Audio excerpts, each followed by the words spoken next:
बिस्मिल्लाहिर्रहमानिर्रहीम। अस्सलाम वालेकुम स्टूडेंट्स डेटाबेस मैनेजमेंट सिस्टम की वीडियो लेक्चर सीरीज के सिलसिले में आज हम आखिरी दफ़ा जो है वो ईआर डायग्राम की जो हमारी प्रैक्टिस एक्सरसाइज है उन्हें डिस्कस करने के लिए जा रहे हैं। तो ये हमारी लास्ट एक्सरसाइज है। मुख्तलिफ एंगल से हमने इन एक्सरसाइज को देखा है और मैंने कोशिश ये की है कि कोई भी ऐसा सिनेरियो ना हो जो जिसके अंदर से हम ना गुजरे।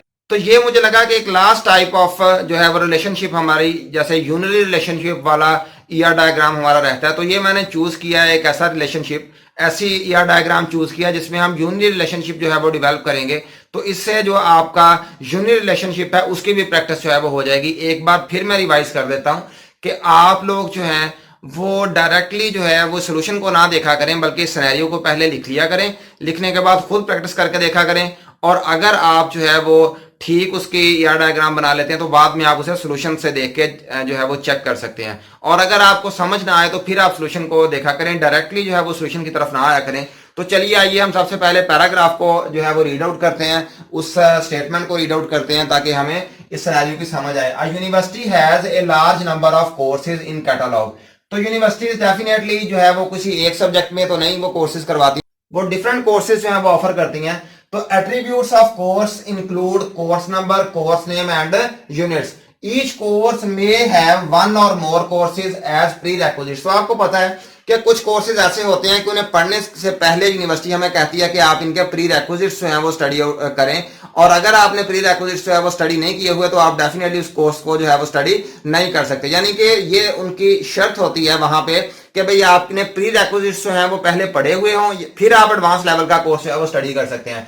तो यही बात यहां पे कह रहा है कि भाई each course may have one or more courses as prerequisites. Similarly a particular course may be a prerequisite for any number of courses or may not be a prerequisite for any number of course. तो यहां पे ये कह रहा है कि भाई ऐसा भी हो सकता है कि भाई एक कोर्स जो है वो किसी दूसरे कोर्स के लिए प्री रेक्विजिट हो। जो बाद में हमने स्टेटमेंट पढ़ी है उसका मतलब यह है कि भाई ऐसा भी हो सकता है कि कोई कोर्स जो है वो किसी दूसरे कोर्स के लिए प्री रेक्विजिट हो। दोनों एंगल से मैं आपको इस तरह से बता देता हूं कि भाई ऐसा भी हो सकता है कि एक कोर्स को पढ़ने के लिए यूनिवर्सिटी जो है वो ऑफर कर रही है डिफरेंट कोर्सेज करवाने के लिए। अब स्टूडेंट्स वहां पे जाते हैं तो ऐसा हो सकता है कि कोई कोर्स जो है वो ऑप्ट करने के लिए यूनिवर्सिटी कहे कि आपने अगर ये वाला कोर्स ऑप्ट करना है तो आपने ये वाले जो है सब्जेक्ट्स पहले पढ़े हुए हो तो फिर आप इस कोर्स को जो है वो ऑप्ट कर सकते हैं। या फिर ऐसे भी हो सकता है कि कोई ऐसा कोर्स हो आप पढ़ने के लिए जा रहे हो जो कि किसी दूसरे सब्जेक्ट के लिए जो है वो प्री रेक्विजिट हो। तो ये दोनों सिनेरियो यहाँ पे इसने लिखे हुए हैं, जिस तरह से यहाँ पे इसने लिखा है each course may have one or more courses as prerequisites.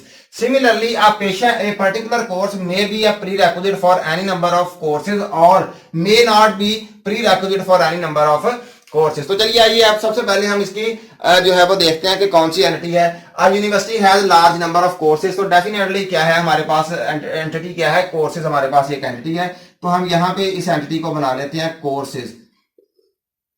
तो यहाँ पे कोर्सेज हमने जो है वो एंटिटी बना ली है और इसके हमने लिखने एट्रीब्यूट्स। अब एट्रीब्यूट्स इसके कौन से हैं? The attributes of course include course number, course name and units. तो यहाँ पे हम क्या लिखेंगे? कोर्स नंबर एक एट्रीब्यूट बना लिया है, सेकंड एट्रीब्यूट क्या है? नेम का एट्रीब्यूट है, कोर्स नेम, और थर्ड हमारे पास क्या है? And units. तो यहाँ पे हम यूनिट्स का हमने एक नेक्स्ट एट्रीब्यूट जो है वो बना लिया। अब and each course may have one or more courses as prerequisites. तो ऐसे हो सकता है कि एक कोर्स जो है उसके यहाँ पे हम अब रिलेशनशिप बनाएंगे। अब यहाँ पे कोई दूसरी एंटिटी हमारे पास नहीं है, यही एक एंटिटी है और इसी के साथ ही हम जो है वो रिलेशनशिप बना लेंगे। तो यहाँ पे प्री रेक्विजिट का हम जो है एक रिलेशनशिप बनाएंगे, प्री रेक्विजिट। तो ये प्री रेक्विजिट का हमारे पास जो है वो रिलेशनशिप बन गया। अब इसी रिलेशनशिप को लेके चलेंगे और तो ईच कोर्स में be a prerequisite for another course. तो ये देखें यहां से ये रिलेशनशिप शुरू हुआ, प्री रेक्विजिट है फॉर एन अदर कोर्स। तो कोर्स का कोर्स के साथ ही जो है वो हमने रिलेशनशिप बना दिया है। ईच कोर्स में have one or more courses as prerequisites. तो यहाँ पे इस एंगल से जब देखेंगे तो वन और मोर, तो डेफिनेटली मोर के लिए हमने मैनी का साइन लगाना है और वन के लिए हमने ये वाला साइन लगा देना है। इसी तरह से similarly a particular course may be a prerequisite for any number of courses.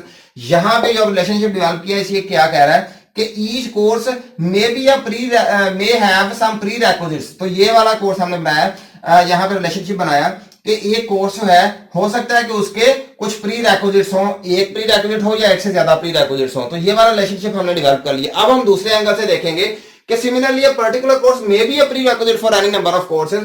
ऐसा भी हो सकता है कि ये वाला कोर्स किसी दूसरे कोर्स के लिए प्री रेक्विजिट हो। तो अब हम इससे इस साइड से इस तरफ को नहीं जाएंगे बल्कि इस साइड से इस तरफ को जाएंगे, और वो ये कह रहा है कि for any number of courses or may not be a prerequisite for any number of courses. तो हो सकता है कि भाई एक कोर्स जो है वो कुछ कोर्सेज के लिए प्री रेक्विजिट हो। जिस तरह से हमने यहाँ पे ये मैनी का जो है वो यहाँ पे साइन बना दिया। अगर इस साइड से इस साइड को देखेंगे, अब हम इस साइड से इस साइड को देख रहे हैं, पहले हमने इस साइड से इस साइड को देखा था।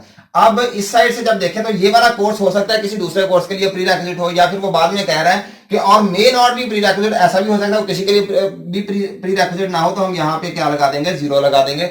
तो ये हो जाएगा कि हर कोर्स जो है वो किसी दूसरे कोर्स का प्री रेक्विजिट हो भी सकता है, ज्यादा का भी हो सकता है, या ये भी हो सकता है कि वो किसी का भी प्री रेक्विजिट ना हो। तो ये एक सिंपल सा जो है वो सिनेरियो था, इसलिए हमने डिस्कस किया कि ये यूनिटरी रिलेशनशिप जो है वो हमने अभी तक ईआर डायग्राम नहीं बना के देखी थी। तो आज हमने ये लास्ट जो प्रैक्टिस की है इसकी, इसमें हमने यूनिटरी रिलेशनशिप को भी जो है वो डिफाइन किया। तो स्टूडेंट्स उम्मीद करता हूँ आपने आज के लेक्चर को अच्छी तरह से समझ लिया होगा, अंडरस्टैंड कर लिया होगा। इंशाल्लाह ताला नेक्स्ट लेक्चर में जो है किसी नए टॉपिक का आगाज करेंगे और उसे गो थ्रू करेंगे। तो तब तक के लिए अल्लाह हाफ़िज़।